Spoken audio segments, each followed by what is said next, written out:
de Jehová Dios.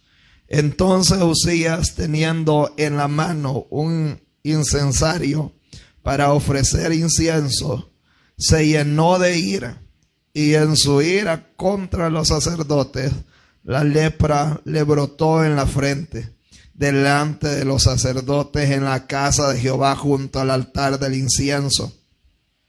Y le miró el sumo sacerdote Azarías y todos los sacerdotes, y he aquí que la lepra estaba en su frente, y le hicieron salir apresuradamente de aquel lugar, y también se le dio prisa a salir porque Jehová lo había herido.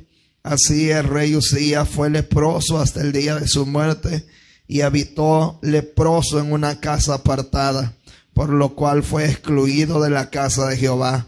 Jotán su hijo tuvo cargo de la casa real, gobernando al pueblo de la tierra. Los demás hechos de Uzías, primeros y postreros, fueron escritos por el profeta Isaías, hijo de Amós.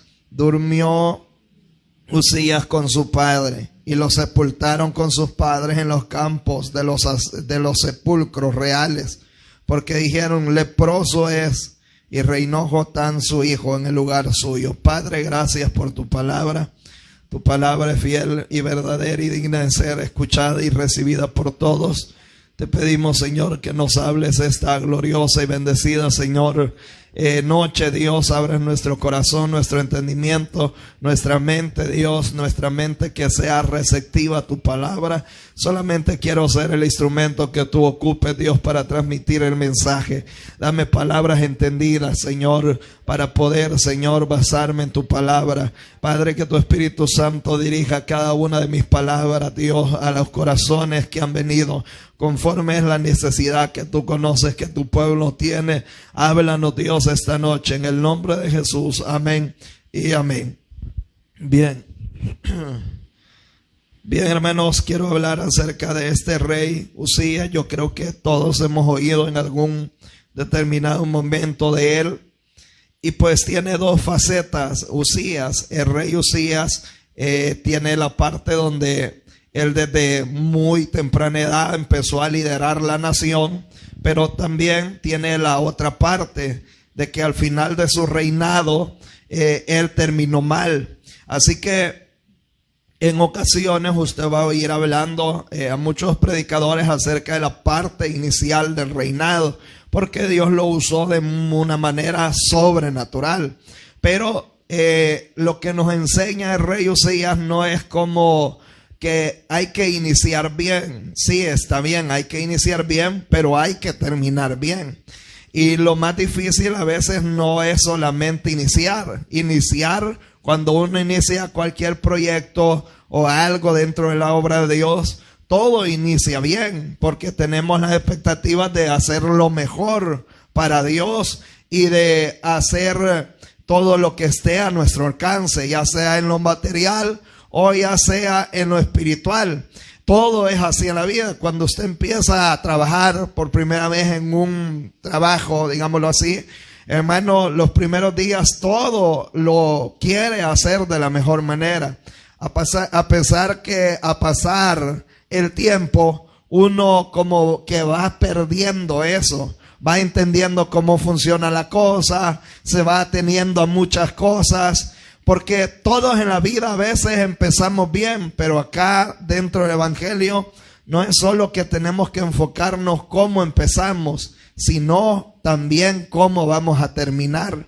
Porque al final el inicio de un creyente puede ser bien, pero el final de un creyente puede terminar mal. Así que nosotros escribimos cómo queremos terminar. Nosotros somos los que dirigimos nuestra vida, cómo queremos llegar al final. Muchos empezarán en este camino, han empezado, han perseverado, han caminado, se han esforzado, han hecho las cosas bien, pero a medida que han pasado los años, los meses, hermano, y han adquirido experiencia, han descuidado su relación con Dios y han empezado a hacer las cosas mal a tal punto que terminan apartados de Dios. Así que no solamente es nuestro inicio, sino que nuestro deseo es poder terminar bien. Y cuando hablamos de terminar bien, es que poder nosotros el día que Cristo venga o el día que nos toque morir, nosotros podamos, hermano, coronar esa carrera. Eso es empezar bien y terminar bien. Pero qué lamentable sería para nosotros haber iniciado en la obra, haber perseverado, pero ya en el día de nuestra muerte nosotros estemos separados de Dios y sabiendo y conociendo el evangelio, hermano, nos condenemos porque vivimos separados de Dios. Qué duro. Y muchas veces, hace poco me decía alguien bien duro, fíjese, porque mi familiar conocía, no sé si me dijo que era pastor, no sé si me dijo, gracias hermano, no sé si me dijo que había perseverado, pero ¿sabe cuál es lo más duro? Me dijo, que se murió sin Cristo. Y eso es lo que nosotros debemos, hermano, de alguna manera procurar, estar constantemente firmes como el Señor nos establece. Porque cualquiera pudiera decir, bueno, yo no ando en pecado, yo no me ando tomando una cerveza, yo siempre ahí voy en la iglesia. Pero, hermano, esto es constantemente, es la rutina de un atleta, ejercitarse, disciplinarse, estar constantemente, hermano, en actividad espiritualmente hablando y disciplinándonos a nosotros mismos y no tirando tiros al aire ni a la suerte, sino sabiendo bien lo que estamos haciendo y hacia dónde estamos caminando. ¿Por qué le digo esto? Porque Uzías es el claro ejemplo de que empezó bien, pero terminó mal. Y sus últimos días de vida y lo último que se escribe de él es bien trágico. Y es lo que hemos leído, que se rebeló contra Dios y hizo lo desagradable ante los ojos de Dios y murió leproso. Qué duro es que un hombre que permaneció tanto tiempo sirviéndole a Dios, amando a Dios, y Dios lo había bendecido, termine de esta manera. Y esto es algo que se repite a través de la historia, y tal vez nosotros tenemos casos o conocidos que empezaron, pero ahora han terminado mal. Y debemos de pedir misericordia al Señor, porque mientras el hombre tiene vida, tiene esperanza, hermanos. Así que, pero algo curioso de esto que me llamó mucho la atención es ese atrevimiento que tiene el rey Uzías, como de decir, yo hago lo que yo quiero. O sea, es decir, ya han pasado el tiempo, Dios lo ha bendecido en una gran manera, pero el relato que hemos encontrado es que ya él, siendo, hermano, avanzado y había caminado mucho tiempo en el reinado, él dice, bueno, voy a ofrecer incienso a Jehová. La intención no estaba mala, porque lo que quería hacer él era posiblemente por agradecimiento, por alguna razón, pero había un orden que Dios había establecido desde el tiempo de Moisés, porque el incienso, donde se ofrecía incienso, hermano, estaba prácticamente en el lugar santo, y en el lugar santo exclusivamente entraban los sacerdotes y entraban los levitas. Estaba el atrio, que conocido como el patio, ahí todos podían entrar, y hermano, porque era la parte de afuera prácticamente del templo. Ahí estaba el altar de sacrificio, gloria al Señor, y el pueblo se podía reunir en esa parte. Pero ya de poner el pie para adelante del templo, de la puerta para adelante, estaba el lugar santo y el lugar santísimo. Entonces ahí ya no le correspondía a cualquier persona, sino que era al que Dios había escogido. Y vemos que ese fue el linaje que Dios escogió a los levitas, que eran del linaje de Aarón. Ellos eran los que asumían una consagración, hermano, para poder servir en el templo, en las cosas sagradas. Siempre hemos visto que Dios siempre ha sido muy cuidadoso en sus cosas, porque para empezar Él es santo. Entonces, todas aquellas personas que deben o que le sirven a Dios, debemos de procurar vivir santificándonos para Dios. Así que, porque Dios es muy celoso. Dios no es como nosotros, ¿verdad? Nosotros a veces nos apiadamos de la gente, a veces nosotros comprendemos a la gente, a veces nosotros decimos, está bien, pero la pregunta es, ¿qué Dios dice? Porque Dios no tiene vacas sagradas, ni mucho menos niños bonitos o preferencias. Con Dios lo blanco es blanco y lo negro es negro. Independientemente venga el pastor, venga de un miembro, de un servidor, de un diácono o venga de un líder, debemos de comprender que los reglamentos no cambian, hermano, por nuestra posición, o que Dios tiene una silla o un lugar preferencial para nosotros, o un lugar VIP para nosotros, donde tenemos una licencia para desenfrenarnos y Dios nos va a perdonar porque somos pastores, porque tenemos un cargo. No, para Dios somos igual y sus reglas no están en discusión. Al final, las normas y las reglas de Dios están para obedecerse y cumplirse.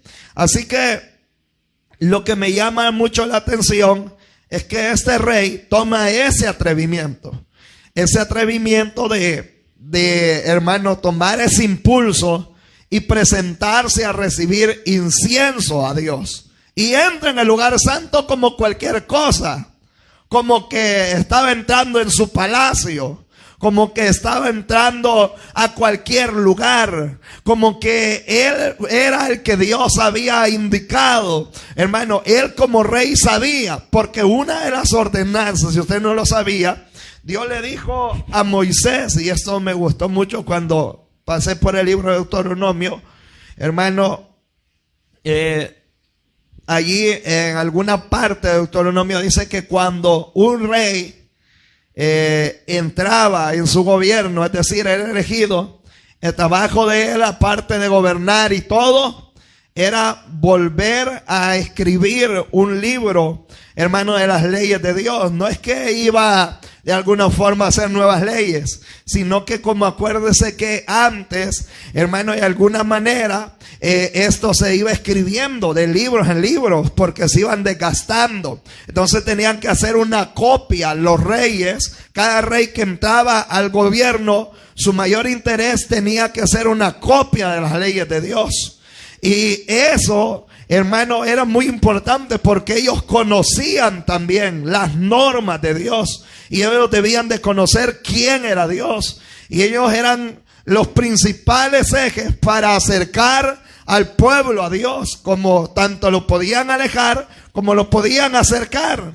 Sin embargo, hermano, muchos reyes alejaron al pueblo de Dios, pero muchos reyes se sometieron a esas leyes y acercaron al pueblo a Dios. Así que, hermano, este rey Usías no era que era ignorante, no sabía, no podemos decir él no sabía dónde estaba entrando.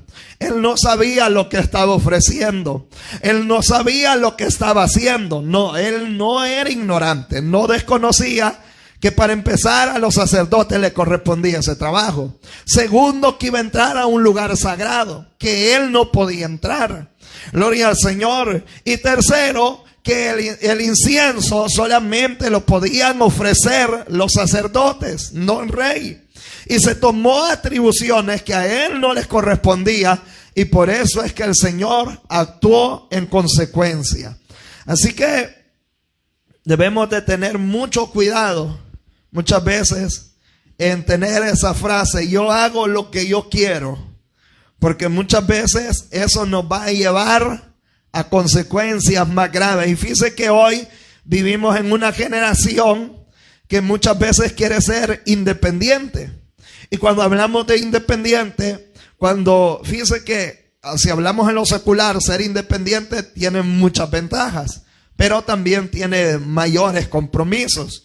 Y ser una de las causas de ser independiente es que pues no hay horarios, no hay normas, no hay reglas.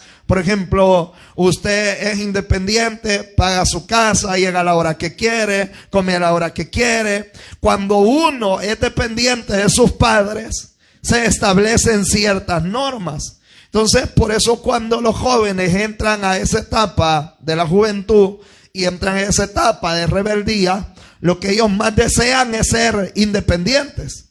Y que un padre o una madre empiece a poner ciertas normas, reglas en los hogares, gloria al Señor, al hijo le parece como un hostigamiento, como que el padre se excede.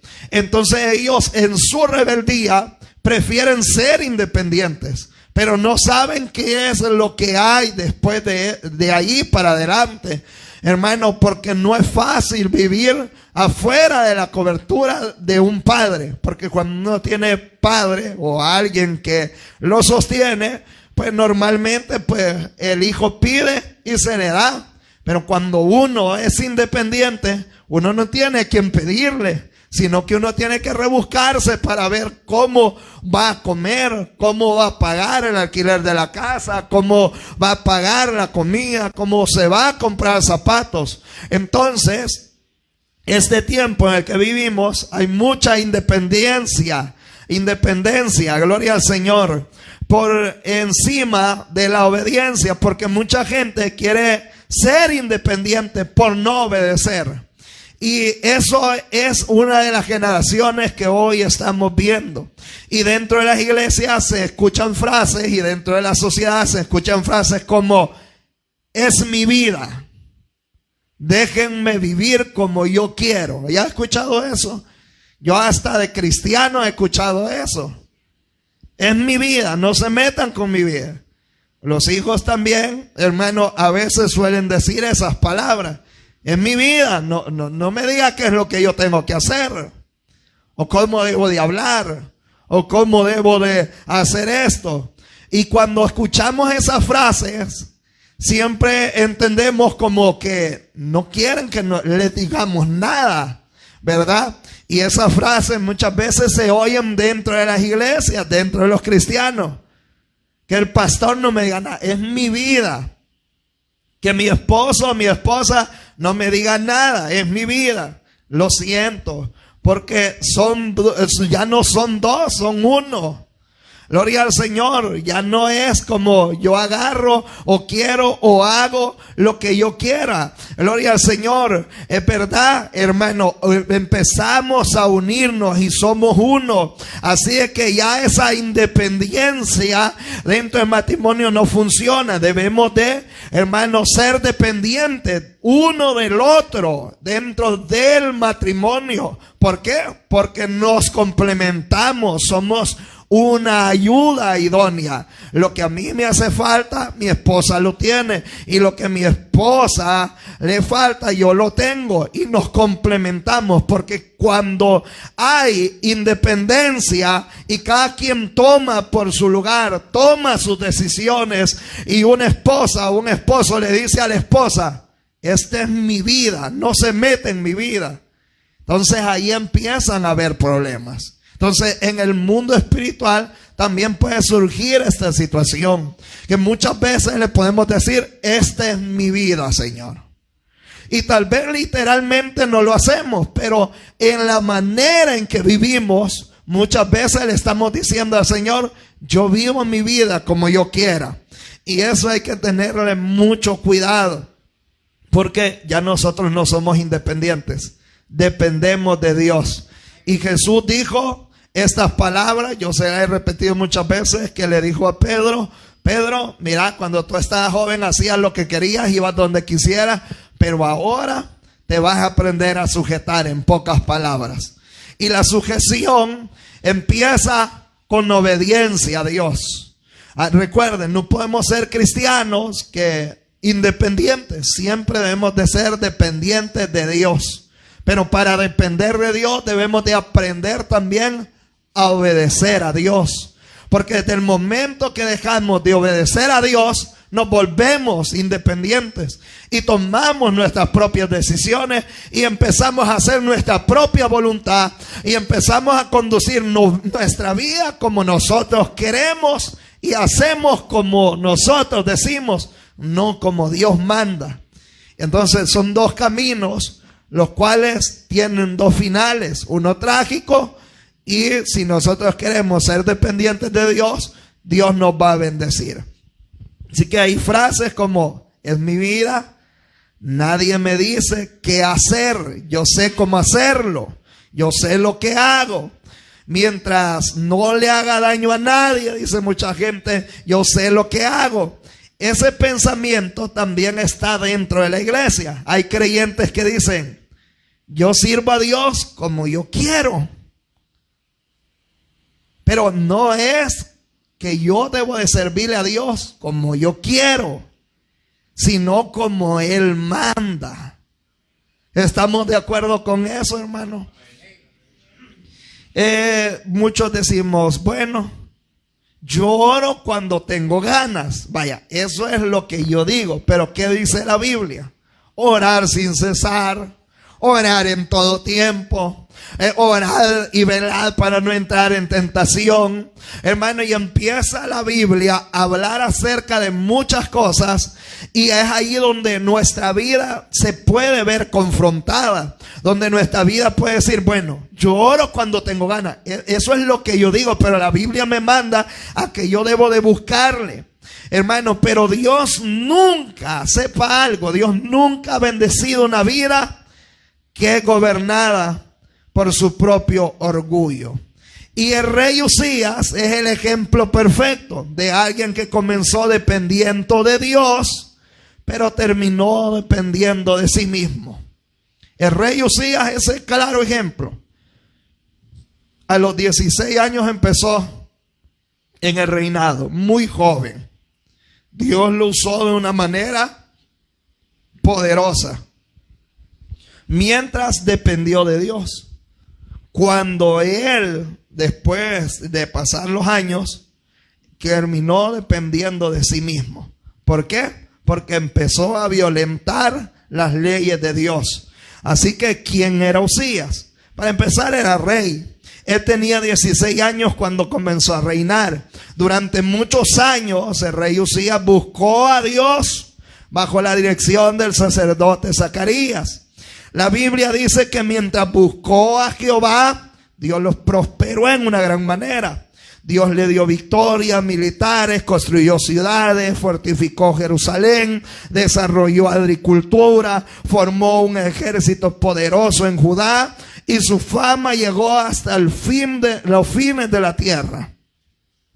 No me voy a meter mucho en todo lo que hizo Uzías, pero Uzías, mientras él se mantuvo obedeciendo a Dios, Dios lo prosperó en toda la área. Los conocedores a esta época de este rey le llaman la época dorada o la de oro.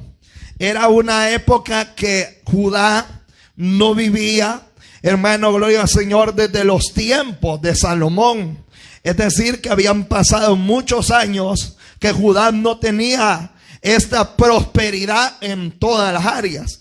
En la agricultura, hermano, en los métodos de agricultura, Uzías construyó y hizo muros. Gloria al Señor, fortaleció. El Señor le dio sabiduría a Uzías para hacer armamentos de guerra. En aquel tiempo, hermano, era un gran avance tecnológico.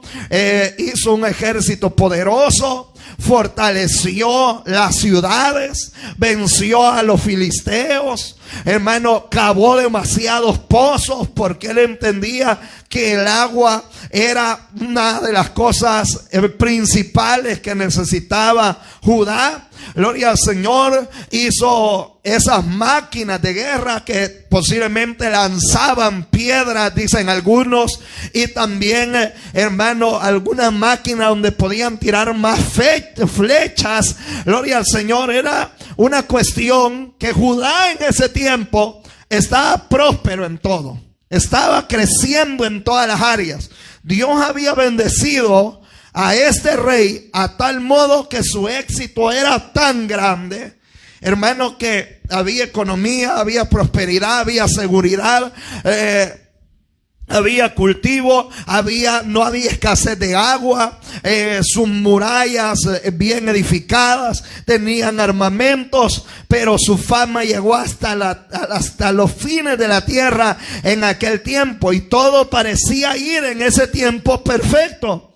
Pero existió un peligro más grande, hermano, más adelante, porque hay un problema el cual debemos nosotros de cuidarnos, que el éxito sin humildad es seguro fracaso para nosotros. Todo éxito que no se cargue de humildad, vamos a fracasar, porque hay personas que cuando están quebrantadas buscan a Dios, pero cuando Dios las bendice, dejan de depender de Dios. Y eso fue exactamente lo que pasó con Uzías. Uzías estaba en la cúspide. Toda la gente lo amaba, la nación próspera. Recuerde, no se habían vivido tiempos, desde los tiempos de Salomón no se habían vivido tiempos como los que estaban viviéndose ahora.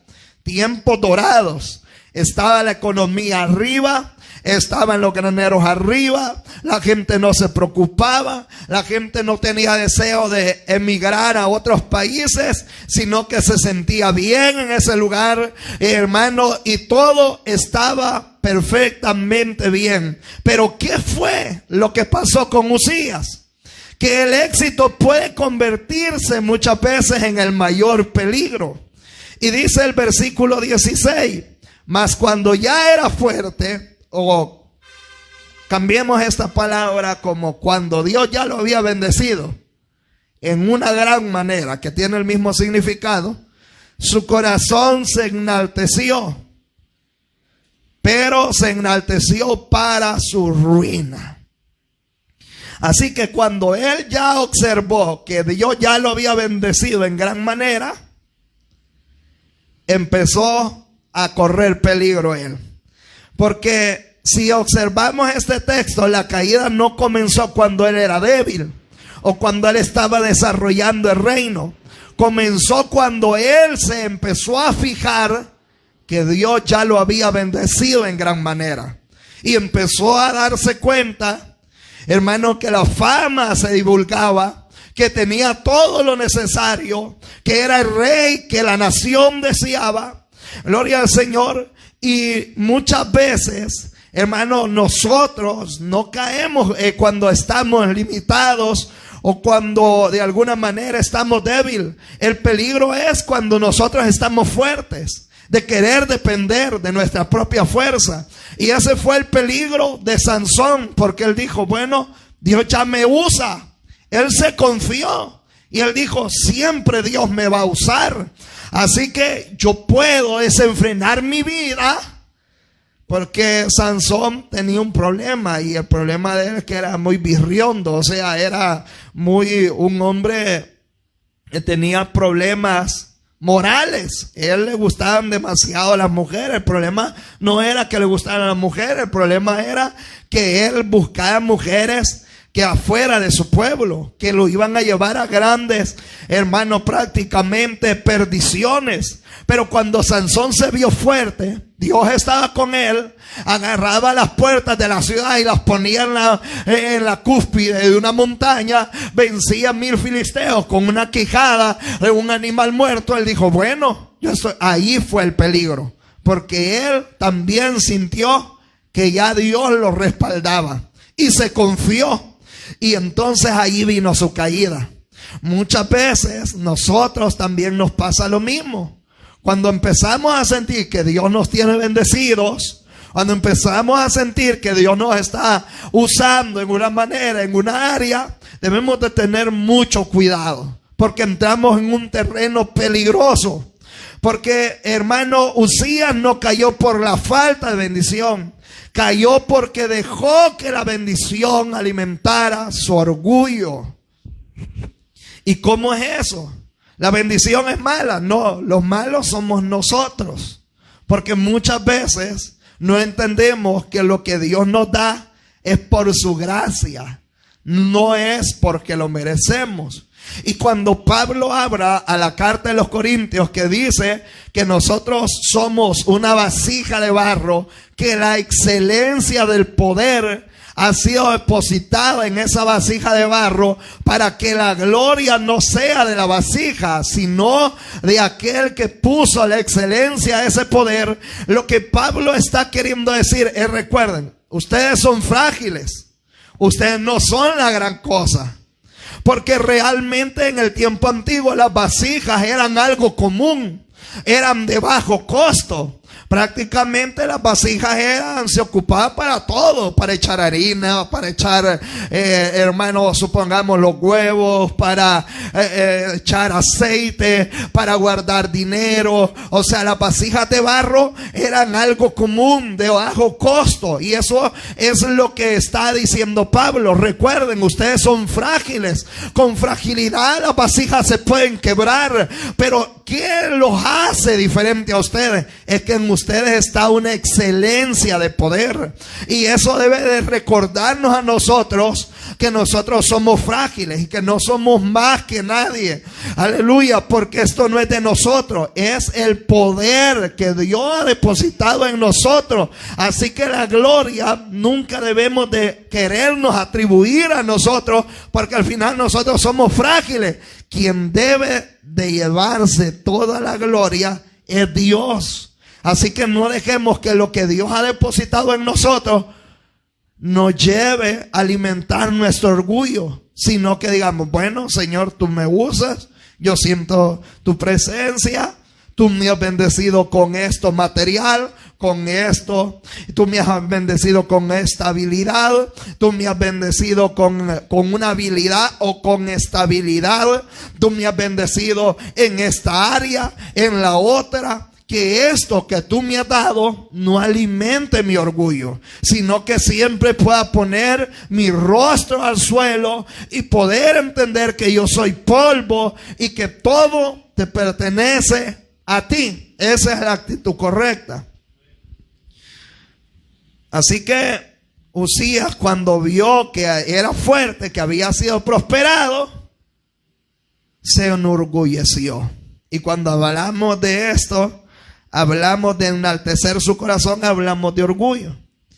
Y fíjense que el orgullo es algo bien engañoso, porque nunca llega diciendo el orgullo: ya sos orgulloso. No, el orgullo va entrando en nosotros. Y si nosotros no tenemos cuidado, podemos caer en orgullo. A veces nosotros creemos que las personas orgullosas son aquellas que simplemente se la creen, pero o que hablan grandes cosas, jactancias, locuras, como que yo tengo $1,000,000, yo tengo allá 420 carros. Hermano, sí, es orgullo, es altivez, es soberbia, pero a veces el orgullo muchas veces se puede manifestar de manera distinta, y sin darnos cuenta nosotros podemos caer, porque podemos decir nosotros: yo soy humilde, porque todos decimos que somos humildes, ¿verdad? Pero creo que una de las cosas con la cual más luchamos nosotros como seres humanos es con el orgullo. Y eso es una de las cosas que, fíjense que a través de la Biblia, es una de las cosas que Dios más detesta. Una de las cosas que Dios no soporta. Así que, porque Dios ve al humilde de cerca, pero al altivo Dios ni desea verlo. Eso es lo que quiere decir el texto. O sea, lo mira de lejos, o sea, te tengo que ver porque ni modo, va. Pero mira cómo es la posición de Dios. Al humilde Dios lo ve de cerca, pero al altivo, al orgulloso, Dios lo ve de lejos. Hagamos una pregunta. ¿Hay áreas de nuestra vida en donde el orgullo está en nosotros? Yo creo que sí. Gloria al Señor, pero debemos de tener cuidado. Porque muchas veces el orgullo se manifiesta de maneras diferentes. Como decir: yo no necesito un consejo. Eso es orgullo. No reconocer que necesitamos un consejo. Muchas veces nuestras propias palabras pueden expresar si nosotros somos orgullosos o no somos orgullosos. O alguien pudiera decir: yo sé más que él. O alguien pudiera decir, nadie me puede corregir. O alguien puede decir, todos están equivocados menos yo. ¿Qué me van a enseñar el pastor, el hermano, si yo tengo más años en el evangelio que él? Sin darnos cuenta, esa es una de las facetas de orgullo en las cuales nosotros debemos de tener mucho cuidado, porque todos hemos pasado estas cosas y a veces el orgullo se apodera más cuando somos inmaduros nosotros, porque cuando ya hemos madurado, hemos comprendido, hermano, gloria al Señor, como dice un dicho, ¿verdad? Que hasta de las piedras necesita uno. Así que, hermanos, hay personas que ellos dicen, no, yo no soy orgulloso, pero tienen un pensamiento en que dice, a mí nadie me puede corregir. A mí que nadie me diga nada. Gloria al Señor. ¿Qué me va a enseñar el pastor? Si él es un cipote y yo ya soy una persona bien. Todas esas cosas suelen pasar dentro de las iglesias y eso manifiesta orgullo. Gloria al Señor. Y hay gente que dice, ese pastor no sabe lo que sé yo. Pobrecito. O ese hermano que está predicando, pobrecito, yo eso ya lo domino. Muchas veces eso es orgullo. Y de eso nosotros los predicadores debemos de cuidarnos. Fíjese que hace poco estaba hablando con un pastor acerca de esto. Que uno debe de aprender a respetar cómo Dios ocupa a cada persona. Dios no nos va a ocupar a todos de la misma manera. Y hay que saber que hay gente que sabe más que uno, que domina más que uno. Hermano, que la forma de aplicar o la palabra es muy diferente a la otra. Que algunos se van superficial, otros se van, hermano, profundo, otros se van intermedio. Pero por eso no podemos descalificar a nadie. Es decir, que yo no puedo decir, bueno, este hermano ya se deschavetó, ¿verdad? Así que yo repudio esa palabra, porque hay gente que es así. Gloria al Señor. O porque ya tiene directrices y si no se cumplen las directrices como ellos piensan o como ellos creen, ya no reciben la palabra. Y todo eso se vuelve un orgullo. Fíjense que el predicar se vuelve un arte. Es decir, que todos lo hacemos de una manera muy distinta. Y todos debemos de saber que Dios nos usa de maneras distintas. Y que el conocimiento son de maneras distintas. Y una de las cosas que está pasando muchas veces que más daña a los pastores, a los predicadores, a los evangelistas, es ese orgullo. Es eso. Y esto está dañando a las congregaciones porque ese orgullo se está transmitiendo, gloria al Señor, a otras personas. Así que mi consejo es respetemos. Dios usa a cada quien, ¿verdad? Yo no hablo que estoy de acuerdo a que alguien hable una herejía o que hable a alguien afuera de la Biblia, pero sí aprendamos que el Señor puede usar a una persona de diferentes maneras y nosotros debemos de gozarnos de esa manera en la que Dios usa a las personas. Entonces, ¿qué dice? ¿Qué nos dice el texto? Que el corazón de este rey se enalteció, se llenó de orgullo. ¿Qué dice Santiago 4:6? Dice, Dios resiste a los soberbios y da gracia a los humildes. Y fíjense que este texto es curioso porque Dios no dice Dios resiste al adúltero, Dios resiste al mentiroso, sino que dice Dios resiste al orgulloso. ¿Por qué? Porque el orgullo fue el principal pecado universal, hermano. Y uno de ejemplos bíblicos es lo que nos habla el libro de Isaías, capítulo 14, acerca de Lucifer. Que él fue el querubín lleno de hermosura, pero dentro de su corazón, dice Isaías, dice que dijo él, subiré, seré semejante al Altísimo. O sea que el orgullo siempre quiso ocupar el lugar que Dios nunca le dio. Este ser angelical quería ocupar el lugar que Dios nunca le había dado. Así que Lucifer no estaba conforme con el lugar que Dios le había dado. Y eso solo demostraba que dentro de su corazón había orgullo. Cuando nosotros no estamos de acuerdo con el lugar que Dios nos ha dado, podemos caer en ese error. Cuando nosotros no estamos de acuerdo con la vida que nos ha tocado vivir y que Dios ha permitido que tengamos, muchas veces, hermano, eso nos puede llevar a la perdición. Por querer vivir una vida que no podemos o porque no estamos conforme como Dios nos tiene, nos podemos meter en problemas. Así que, hermano, dice Pablo que nos conformemos con lo que Dios nos ha dado, ¿verdad? Mucha gente no se conforma. Fíjense que esto es un gran problema porque hay gente que, hermano, no se conforma como Dios la ha hecho. Y por eso, pues, hoy las cirugías estéticas están al auge, ¿verdad?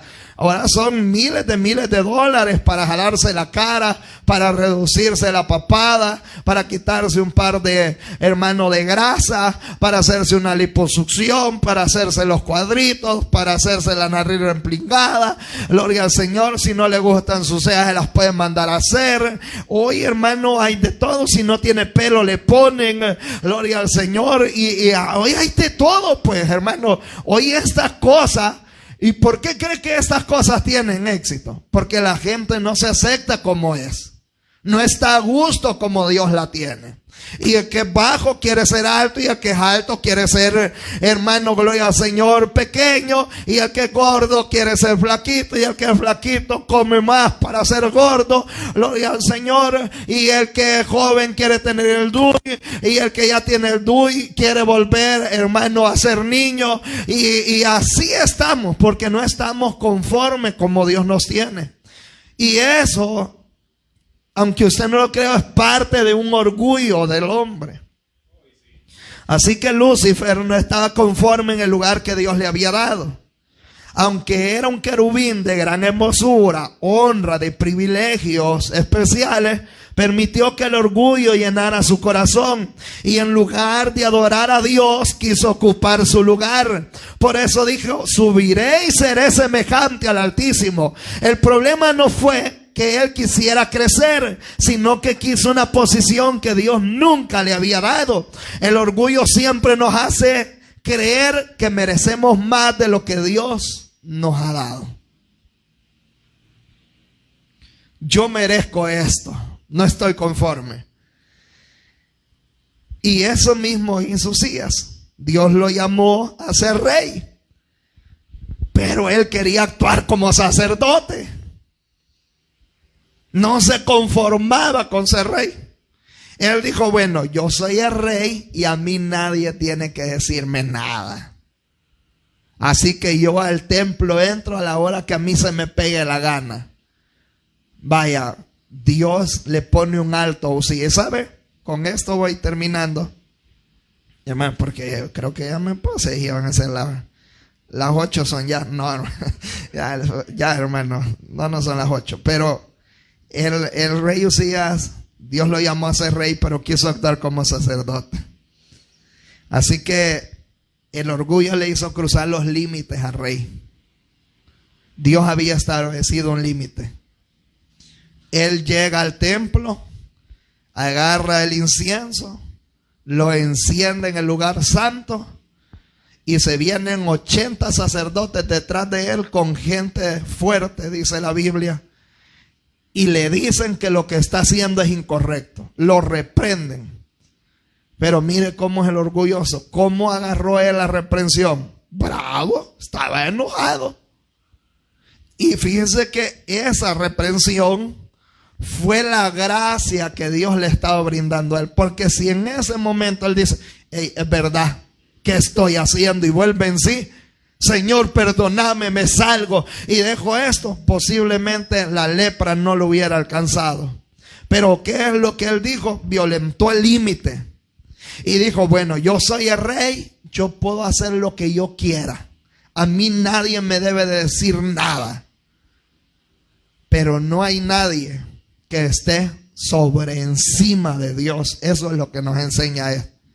Sea rey, sea sacerdote, sea hijo de sacerdote, sea el presidente mismo, sea una persona importante, nadie está encima de Dios.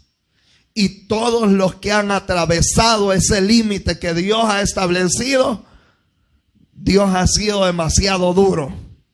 Allá estaba un hombre en Venezuela hace algunos años que decidió, mire, él estaba bien, tranquilo, pero un día atravesó el límite y maldijo no solo a Dios, sino que a Israel. Allí atravesó el límite. Y entonces, ¡pum!, cáncer. Luego, muerte. ¿Por qué? Porque Dios, hermano, tiene sus límites. Nosotros debemos de tener cuidado en decir, bueno, yo ya soy cristiano, Dios me perdona, o bueno, yo soy el siervo de Jehová, yo voy a hacer lo que yo quiera y no me pasa nada. No pasemos los límites, porque Dios, fíjese que la lepra se la puso primero en la frente. ¿Por qué no se la puso en alguna parte interna del cuerpo que no se viera? Porque esa lepra reflejaba lo que estaba interno en su corazón, para que fuera visible por todos. Y Dios ahí ponía un alto y decía, vaya, mis cosas no son un juego. Y todo aquel que quiera meterse de esta manera como hizo el rey, ya saben lo que le va a esperar. Así que, hermanos, tengamos mucho cuidado. Hoy ya no somos independientes, pertenecemos a Dios. Respetemos los límites, no sobrepasemos esa línea, porque si sobrepasamos esa línea, Dios puede tratar con nosotros. Y yo le puedo decir, no lleguemos a ese punto, porque cuando Dios trata con una persona, no hay oración, no hay ayuno. En aquel tiempo habían profetas más poderosos que los de hoy, y nadie pudo sanar a este hombre, porque Dios mismo se encargó de tratar con este hombre. Tengamos mucho cuidado, hermanos. Dios quiere que nos acerquemos a Él y dependamos de Él. Vamos a orar. Padre, gracias por tu palabra. Te pedimos, Señor, que nos bendigas, que nos ayudes, Señor, a no hacer lo que nosotros queremos, sino lo que hizo Jesús, Señor. Que se haga tu voluntad y no la nuestra. Ayúdanos, Señor, a respetar esos límites. A saber, Señor, que de la manera en que tú nos tienes, en la manera donde tú nos pongas, ahí, Señor, te serviremos con todo el corazón. Nunca sobrepasar, Señor, Padre bendito, límites, Dios, para terminar mal. No, Señor, ayúdanos, perdónanos si hemos fallado muchas veces o nos hemos sobrepasado esos límites, y tu gracia y tu misericordia, Dios, nos ha alcanzado y no has tratado con nosotros, Dios. Ayúdanos a ya no hacer lo que nosotros queremos, sino lo que tú nos mandas a través de tu palabra, Señor. En el nombre de Jesús.